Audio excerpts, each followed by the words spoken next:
Bonjour, merci à tous d'être là, merci aux personnes ayant organisé ce colloque, merci à toutes les Libanaises et tous les Libanais pour être le pays hôte par excellence de beaucoup de gens qui viennent au Moyen-Orient.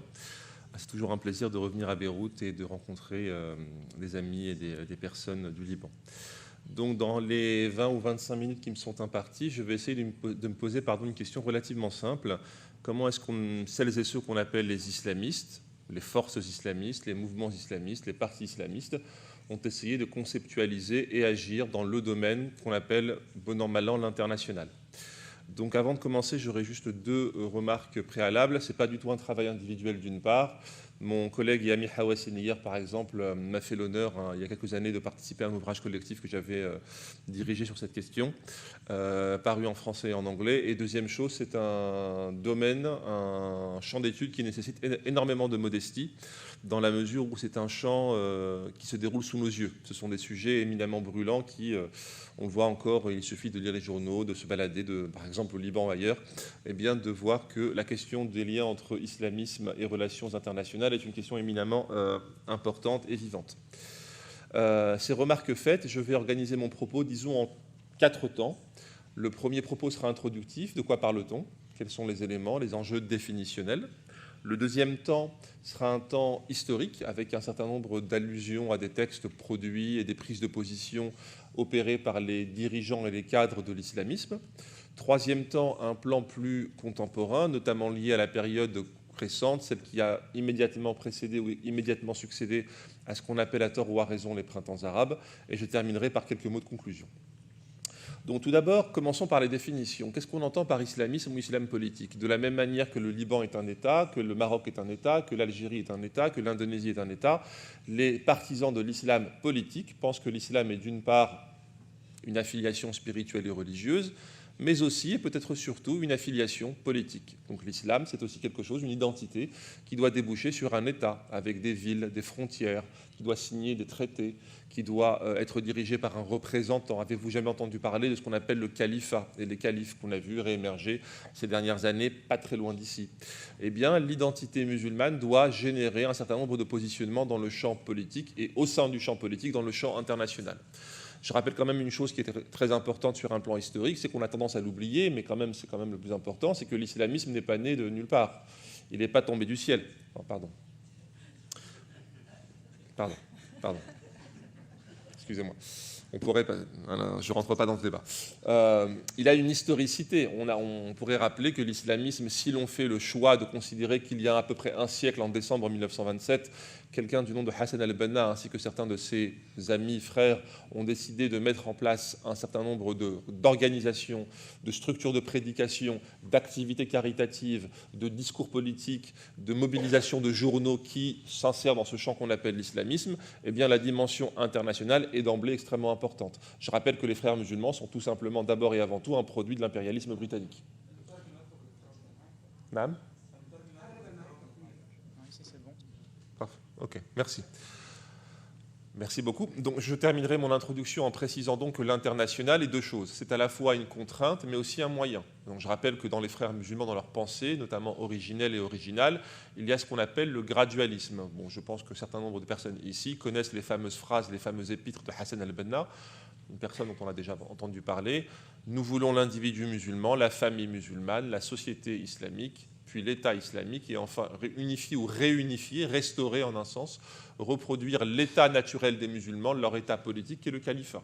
Je rappelle que les frères musulmans naissent quelques années après l'abolition de l'Empire ottoman par Atatürk. L'État islamique est donc un État légitime et opérant de la pensée islamiste, mais pour un temps et un temps seulement. Il y a une forme, j'allais dire, de conjoncture, une forme, j'allais dire, temporarité. L'État islamique ne pourrait être et ne saurait être qu'un élément temporaire de l'action islamiste. Pourquoi? Deuxième élément, parce que l'international n'obéit pas dans la pensée islamiste à une pensée basée sur l'État. Ça peut paraître paradoxal, mais c'est comme ça. C'est-à-dire qu'après l'État, il y a le dépassement de l'État en réunifiant du Maroc à l'Indonésie. Le Maroc n'a pas le droit d'exister comme un État-nation. L'Égypte n'a pas le droit d'exister comme un État-nation.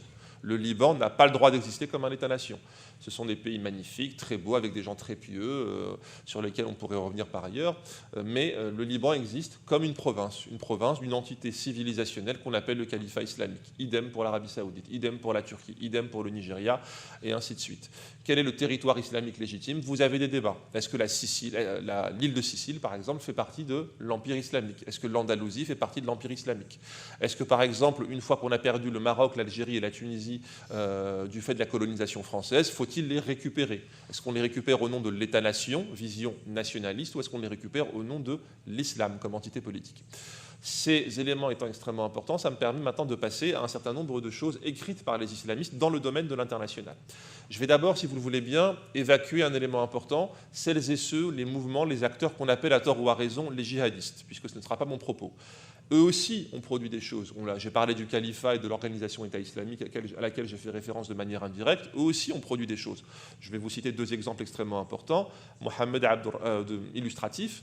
Mohamed Abdurrahman, un djihadiste égyptien, écrivait par exemple ou publiait, alors qu'il était interviewé par un journal anglo-saxon il y a quelques années, je cite, ouvrez les guillemets, c'est très simple, nous voulons la charia.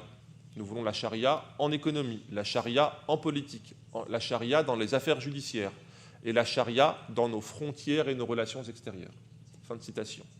Un autre djihadiste extrêmement important ou extrêmement intéressant à étudier, un converti, Lewis Atiyullah, en 2004, en mars 2004, quelques jours après les attentats de Madrid, auxquels je pense que vous voyez à quoi je fais référence, écrivait ou déclarait dans une prise de position, je cite, ouvrez les guillemets, « Le système international construit par l'Occident sur le traité de Westphalie », sur lequel on pourra revenir, j'imagine que vous savez à quoi je fais référence, un traité extrêmement important pour comprendre la genèse des relations internationales modernes.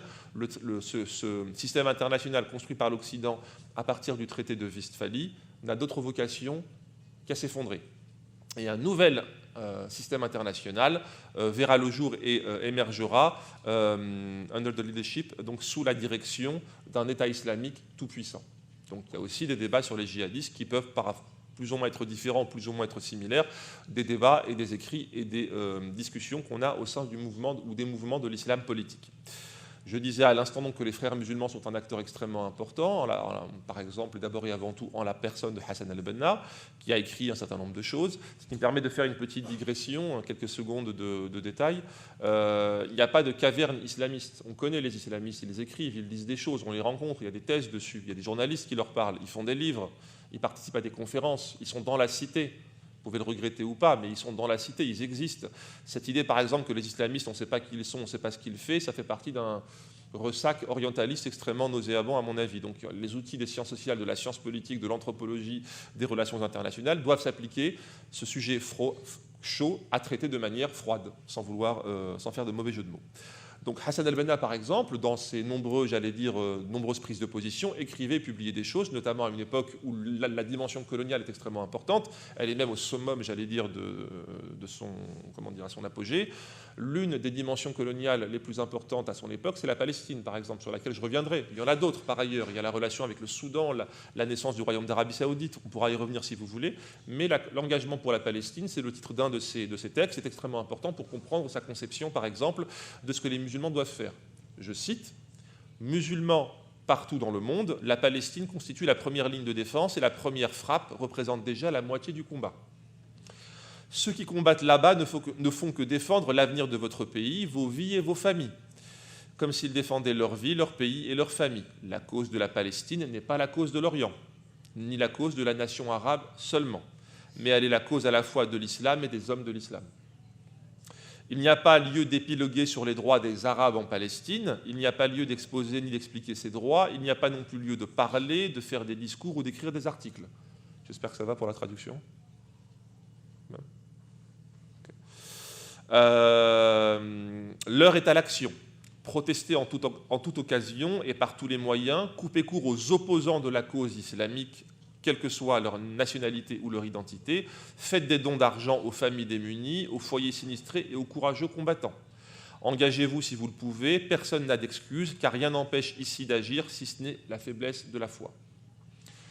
Je pourrais ensuite revenir sur un certain nombre de sujets, sa vision des frontières égyptiennes, où commence où s'arrête l'Égypte, est-ce que le Soudan fait partie de l'Égypte, et vous voyez que les éléments de relations internationales, comme les frontières, comme ce qu'on appellerait aujourd'hui la souveraineté islamique, un élément important qu'on retrouve chez les théoriciens de l'islam politique, c'est d'emblée quelque chose d'extrêmement important au sein des théoriciens ou dans ce champ qu'on appelle l'islam politique.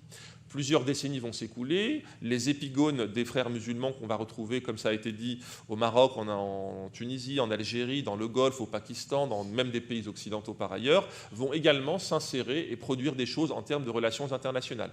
Je vais ici, pour le besoin de l'exposé, m'intéresser à deux mouvements auxquels on a fait référence déjà. Le Parti de la justice et du développement au Maroc et Nahda en Tunisie. Nahda tout d'abord, dont l'une des figures de proue est Rachid Ranouchi, né en 1941. Lui-même, sur le plan de sa biographie et de sa production intellectuelle, est extrêmement intéressant pour comprendre une certaine conception de l'islamisme, qu'a l'islamisme en matière de relations internationales, et bien évidemment de politique étrangère, de politique de défense, d'alliances, de mésalliances, de combats, de traités à signer, etc., etc., etc. Il note, il y a plusieurs décennies de cela, tout d'abord que l'État, pour lui, est un concept, je cite, déformé. Il attribue clairement à l'Occident un projet conscient de division des musulmans. Là, je parle du Rachid Ranouchi des années 60, 70, voire 80. Il attribue à l'Occident un projet conscient de division des musulmans. Pardon. Et il est de ceux qui estiment bien que, par exemple, un État islamique ne peut que produire une politique étrangère de rupture par rapport aux instances internationales, aux politiques étrangères des États occidentaux, États-Unis, France, Grande-Bretagne et d'autres, et qu'il n'y a pas lieu, si vous voulez, dans son projet islamiste, de trop s'éloigner du cadre initial, par exemple, mis en place par Hassan al-Banna. On retrouve un certain nombre de discours similaires et d'éléments discursifs et politiques similaires au Maroc, autour de la grande figure du mouvement islamiste marocain Adl Wali Ihsan, Abdel Islam Yassine, qui est décédé en 2012, donc fondateur du mouvement Justice et Spiritualité, Al-Adl Wali Ihsan. Donc sa vie durant, il a appelé, dans ses textes à visée internationale ou internationaliste, il a appelé à se mettre en réaction par rapport à ce qu'il appelle l'illégitimité des frontières artificielles des États-nations qui emprisonnent les peuples musulmans. La colonisation européenne ayant par exemple, selon lui, formellement pris fin, mais continuant à se déployer sous des formes plus ou moins insidieuses, plus ou moins voulues, même après la fin de la colonisation. Et là, vous voyez que ça peut facilement, ou ça peut générer un certain nombre de débats et de discussions sur des théories liées, par exemple, à une éventuelle conspiration contre le peuple musulman, contre le fait que, par exemple, la perte de la Palestine, pas seulement de la Palestine, mais d'abord peut-être et avant tout la Palestine, est le fruit un projet anti-islam et anti-musulman, visant à perpétuer la colonisation occidentale, même après le fait que les peuples musulmans du Maroc à l'Asie du Sud-Est aient infligé aux puissances occidentales une défaite cuisante, les ayant forcés à les quitter, de force, à retourner, passez-moi l'expression, chez eux. Les années 80 sont des années extrêmement intéressantes puisqu'elles continuent cette vision que j'appellerais antagonique et culturaliste du monde international, de l'espace mondial auquel je faisais référence dans mon titre. Mais on voit déjà, et à mesure que ce stade stato-national, ce stade de possible prise de pouvoir de l'État dans un certain nombre de pays, au Maroc, en Égypte, en Tunisie et ailleurs, prend plus de temps qu'il ne paraît, qu'il n'était originellement pensé. Les années 80 sont également des années de remise en question de l'islamisme en tant que pensée, mais également en tant que phénomène de mobilisation concret, avec un certain nombre de changements, plus ou moins, alors les débats ensuite sur la sincérité ou la dimension instrumentale ou instrumentalisée de ces discours-là sont des débats qui sont toujours aujourd'hui observables. Je vais les laisser de côté pour m'intéresser à la production, encore une fois, doctrinale. Les années 80, par exemple, voient le mouvement Nahda continuer à mesure que la colonisation continue en Palestine, que les mouvements autoritaires en interne, au niveau domestique, continuent à s'imposer au peuple musulman. Là, vous voyez que l'islamisme, comme ça a été écrit par certains, a une visée aussi de libération des peuples au niveau domestique et aussi au niveau international.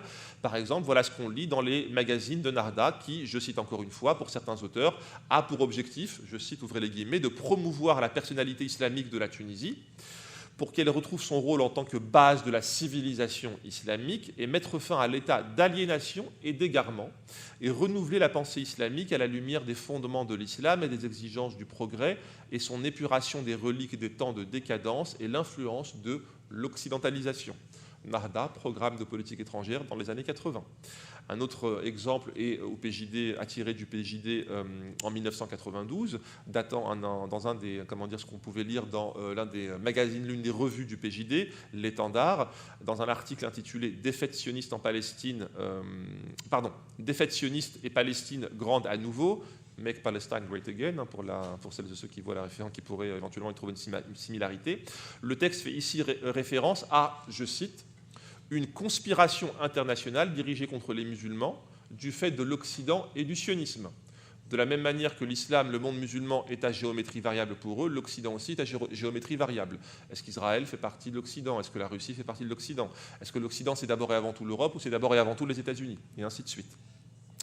Quelques années plus tard, ces deux mouvements, par exemple, à mesure que leur stratégie d'intégration dans le jeu politique national va déboucher sur un certain nombre de compromis, certains diront des compromissions, des effets de modération, ça va avoir des conséquences sur leur production doctrinale et idéologique en matière de politique étrangère et de relations internationales.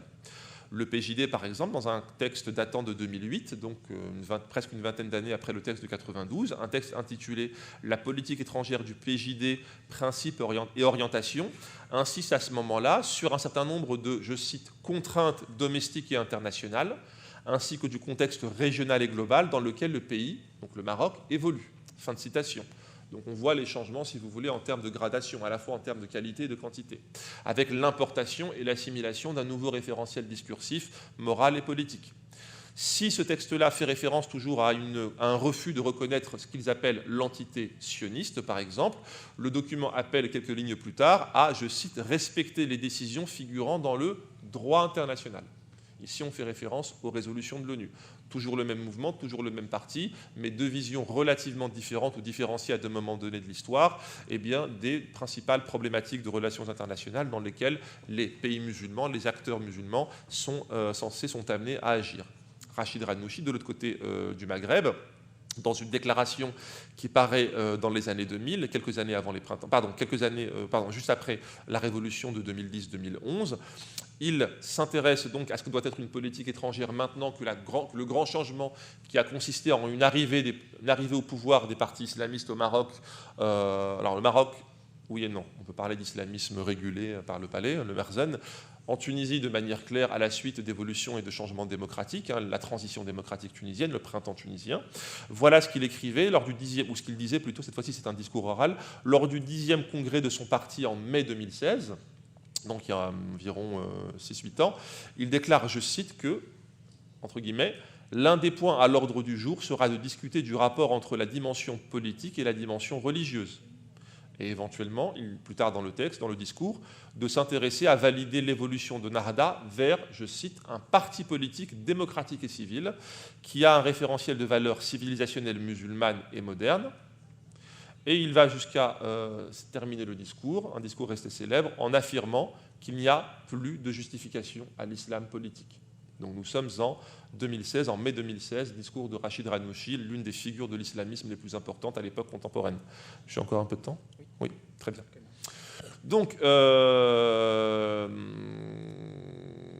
même évolution, ça je l'ai dit, ça s'observe dans un temps. On pourrait également élargir le champ de l'islam politique à d'autres pays.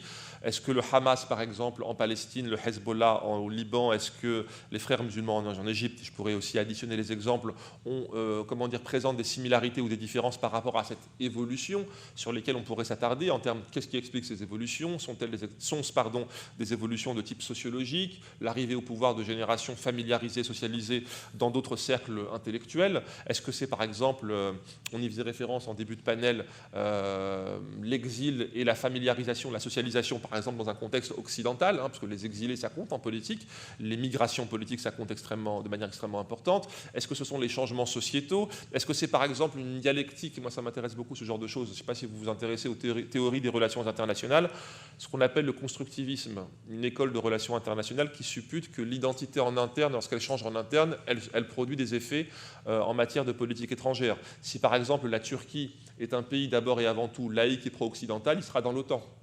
Si vous pensez qu'il est d'abord et avant tout un pays islamique, il aura une politique entre guillemets néo-ottomane. Ça vous rappellera des choses.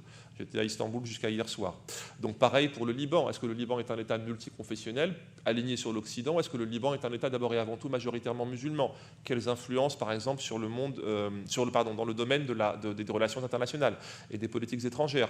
Si je reviens un instant sur le Maroc, auquel notre voisine, notre collègue faisait référence, si on part du principe que pendant très longtemps, c'est l'entité sioniste qui a été ciblée comme un adversaire, voire un ennemi, comment est-ce que vous réagissez une fois que le Maroc rétablit des relations diplomatiques avec l'État d'Israël, comme on l'a vu à partir de l'année dernière? Est-ce que les pays du Golfe également qui ont été, alors faut-il parler d'États salafistes ou wahhabistes, c'est un autre débat, on pourra y revenir si vous voulez, est-ce qu'en ayant participé ou à la mise en orbite de certains mouvements djihadistes depuis plusieurs décennies, y a-t-il une politique étrangère de l'Arabie saoudite? On l'a vu au niveau de un certain nombre d'organisations internationales. Est-ce qu'aujourd'hui l'État-nation, l'État saoudien revient vers une politique étrangère, entre guillemets, plus classique, avec la défense de ce qui est aujourd'hui quasiment officiel dans certains discours de dirigeants saoudiens, de l'intérêt saoudien? Des choses qu'on n'a pas forcément entendues dans les années 60 ou 70. Donc je pourrais additionner les débats. Je vais terminer avec un certain nombre de mots, 3 mots de conclusion, en espérant bien évidemment qu'on pourra revenir sur ces éléments dans le débat. 3 éléments. Qu'en est-il aujourd'hui de la pensée islamiste en matière de relations internationales? Existe-t-elle encore? Décidément, j'ai du mal. Faut-il en parler au singulier? Eh bien, je serais tenté de dire non, dans la mesure où l'étude, puisque cette nationalisation, ce stade national initialement temporaire quand même, tend beaucoup à perdurer, est-ce qu'il y a, parce qu'on l'a vu avec Ranouchi qui aujourd'hui dit clairement qu'il n'y a plus de justification à l'islam politique, est-ce que ce stade national, qui devait être uniquement un moment dans ce gradualisme islamiste de l'individu vers le califat, est-ce que ce stade national n'a pas de manière structurelle et ontologique fait muter, changer l'agenda islamiste en politique de manière générale, en religion également, mais aussi en particulier dans le domaine des relations internationales? Deuxième chose, est-ce qu'il y a des phénomènes aujourd'hui de synergie et, j'allais dire, de socialisation des idéologies, initialement radicales? On l'a vu avec le communisme. Est-ce que l'islamisme, d'ailleurs, est une idéologie, je vais boire un peu d'eau, est une idéologie, entre guillemets, exceptionnelle?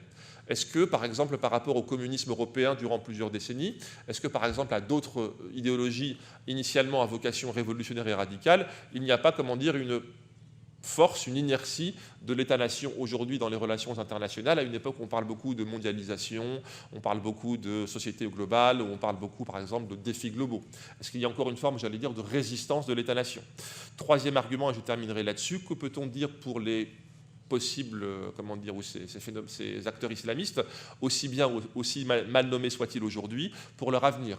Va-t-on vers un amendement idéologique radical, une sortie de l'islam politique, comme j'ai pu commencer à en parler un petit peu, ou au contraire un retour à venir peut-être par exemple de l'islam politique, à mesure que certains, par exemple, échecs pourraient être, enregistrés?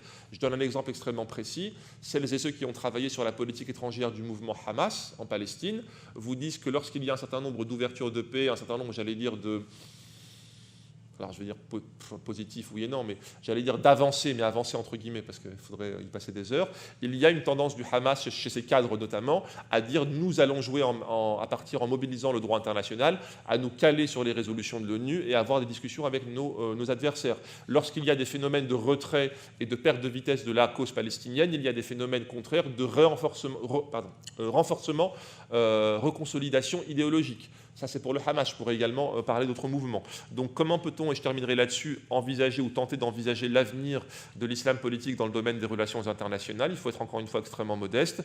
Et je pense qu'il y a de manière extrêmement aujourd'hui claire une forme de multipolarité islamiste dont il faut prendre acte. Le facteur idéologique existe toujours, mais il est de manière quasi constante aujourd'hui sujet et objet de reformulation qui aboutissent à des phénomènes inédits, nouveaux, j'allais dire, de refondation doctrinale qui, à mesure que le contexte et les conditions politiques prêtent au changement. Je m'arrête là pour ne pas être trop long. Merci beaucoup pour votre attention. Voilà.